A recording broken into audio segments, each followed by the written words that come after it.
जय जय रघुवीर समर्थ। रामकृष्ण हरी माऊली। श्री एकनाथ महाराज विरचित भावार्थ रामायण संक्षिप्त रूप कथा स्वरूप बालकांड अध्याय 20।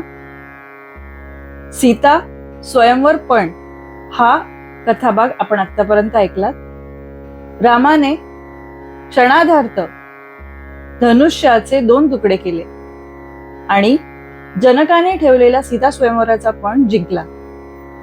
सीतेचे जनकाकडून वाग्दान झाले आणि आता सीता स्वयंवराची ही कथा, त्यांच्या पाणीग्रहण, त्यानंतर विवाह सोहळा या सर्वांनी फारच सुंदर आणि मनमोहक अशी होणार आहे। तेव्हा आता ऐकूया पुढचा कथाभाग, बालकांड अध्याय 21। दशरथाचे मिथिलेस आगमन। श्री गणेशाय नमः। श्री रामचंद्राय नमः। सीतेचा विवाह रामाशी होणार हे सर्व पाहून रावण लज्जित झाला व खाली मान घालून निघून गेला। राम प्रतापाच्या दर्शनाने कित्येक राजे आपला गर्व टाकून निघून गेले। राक्षस व देवता आपापल्या स्थानी गेल्या। जनकाचे जे निकटवर्तीय राजे याग व स्वयंवर पाहण्यासाठी आले होते, त्यांना जनकाने आपल्या जवळ राहून घेतले। जनक रामाच्या विवाहासंबंधी विचार विनिमय करण्यासाठी विश्वामित्रांना म्हणाला, दशरथाला येथे आणण्यासाठी मी प्रधानाला पाठवतो, पण नुसत्या तोंडी संदेशाने काम भागायचे नाही। आपण स्वहस्ते पत्र लिहून पाठवले म्हणजे ते अधिक अधिकृत होईल व दशरथ आपल्या वैभवासह येथे येईल। वशिष्ठही आपले विनंतीपर पत्र गेले तरच येतील। येथील सर्व वृत्तांत सविस्तर लिहावा व सीतेचे स्वयंवर कसे झाले त्याचे वर्णन करून विवाह सोहळ्याचे निमंत्रण करावे। त्याप्रमाणे विश्वामित्राने यथास्थित पत्र लिहिले आणि प्रधानाच्या हाती दिले।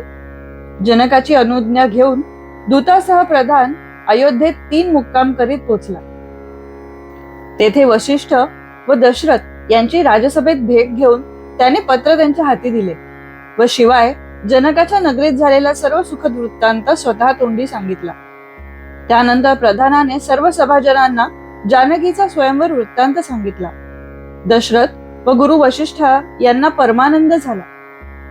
आपण रामाला यज्ञ संरक्षणासाठी विश्वामित्रांबरोबर पाठवायला तयार नव्हतो, या गोष्टीची आठवण येऊन दशरथाला मनातल्या मनात संकोच वाटला।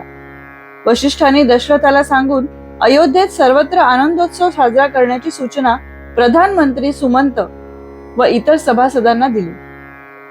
जनकाच्या मिथिला नगरीत सीतारामाचा विवाह व्हायचा आहे एवढी वार्ता मंद वायूसारखी सर्व अयोध्यावासी जनांच्या चित्ताला आनंद देती झाले।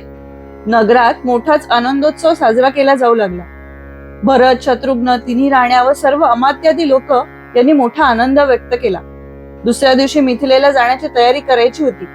राजाने सुमंताला आज्ञा केली, सर्व धनाध्यक्ष पुष्कळ धनसंपत्ती व वस्त्रे व भूषणे इतर सर्व उत्तम उपयोगी साहित्य घेऊन पुढे जावत।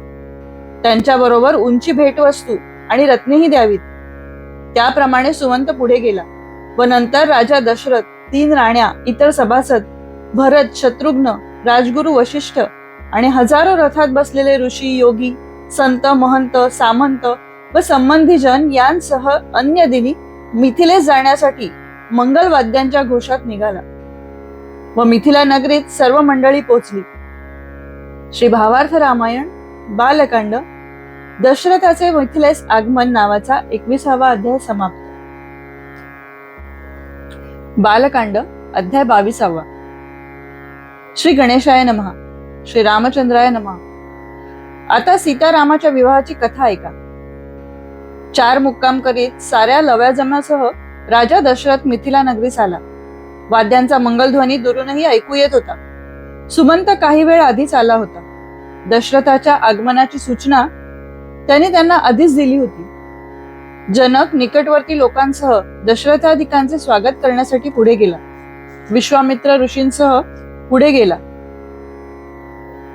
राम लक्ष्मण पित्याला वंदन करण्यासाठी त्याच्या बरोबरच गेले। जनकाने वशिष्ठांना अत्यंत आदराने नमस्कार केला। विश्वामित्र वशिष्ठ भेट झाली। दशरथ व विश्वामित्र यांची भेट झाली। जनक व दशरथ या 2 राजांची भेट अवर्णीय आनंदात झाली। जानकीचा जनक आणि श्रीरामांचा जनक यांचे आलिंगन झाले। सर्वांना परम संतोष झाला. भरत व शत्रुघ्न आले तेव्हा त्यांना पाहून जनकाला वाटले, आपल्या येथे असलेले राम लक्ष्मण दशरथाबरोबर कसे आले? इतके साम्य या भावांमध्ये होते. असो, जेव्हा त्याचा भ्रम दूर झाला तेव्हा त्याला मोठा आनंद झाला. वशिष्ठाने दशरथाच्या त्या दोन्ही पुत्रांचा परिचय करून दिला. राम लक्ष्मण आणि भरत शत्रुघ्न एकत्र आले होते. राम लक्ष्मणांनी राजा दशरथ, गुरु वशिष्ठ आणि तिन्ही माता यांसह भरत व शत्रुघ्न यांची भेट घेतली. वडिलांना प्रणिपात केला, बंधूंना आलिंगन दिले. दशरथाला ताटका वधाचा, अहल्योद्धाराचा वृत्तांत पूर्वीच दूतांकडून कळला होता.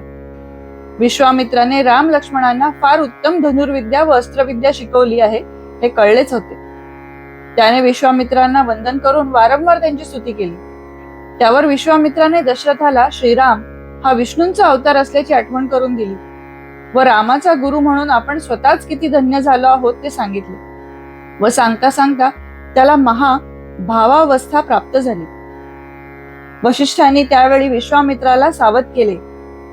जनकाने दशरथ व वशिष्ठ यांच्याशी आपला कनिष्ठ बंधू कुशध्वज यांच्या कन्यांचे विवाह भरत व शत्रुघ्न यांच्याशी करावे असा प्रस्ताव मांडला. दूतांना सांगून त्याने कुशध्वजाला सहपरिवार बोलवून आणलेच. त्याचा त्याने दशरथाशी परिचय करून दिला. जनक कन्या उर्मिला ही लक्ष्मणाला, कुशध्वजाची मांडवी ही कन्या भरताला आणि श्रुतकीर्ती ही कन्या शत्रुघ्नाला द्यावी असा दोघा भावांचा मनोदय होता. वशिष्ठांनी पत्रिका पाहून ते विवाह होणे योग्य आहे असे सांगितले. उर्मिला ही जनकाची दुसरी कन्या होती. सीतेचे व तिचे अपार प्रेम होते. सर्वांचे विवाह याप्रमाणे निश्चित झाले. त्यानंतर दशरथापर्यंतचे पूर्वज कसे होते, त्यांचे पराक्रम व कीर्ती यांचे क्रमवार वर्णन करून वशिष्ठाने जनकाला सूर्यवंशाचा इतिहास निवेदन केला. इक्ष्वाकू, पृथु, उत्तानपाद, ध्रुव, मांधाता, शिबी, हरिश्चंद्र, रुक्मांगद, धुंदुमार, धर्मांगद, अंबऋषी, सगर, भगीरथ पुत्र काकुस्थ, दिलीप, रघु, अज आणि त्यांचा पुत्र दशरथ अशी पूर्व वंशावळ सांगितली. वशिष्ठाने केलेले वर्णन ऐकून दशरथ राजा फार प्रसन्न झाला. त्यानंतर जनकाने आपल्या कुळाची पूर्वपरंपरा सांगितली. श्री एकनाथ महाराज म्हणतात, ते वर्णन व पुढील कथा आता पुढील अध्यायात श्रवण करावी.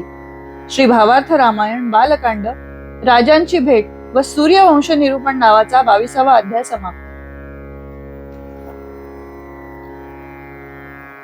जय जय श्री रघुवीर समर्थ. श्री एकनाथ महाराजार्पणमस्तु. श्री रामचंद्रार्पणमस्तु.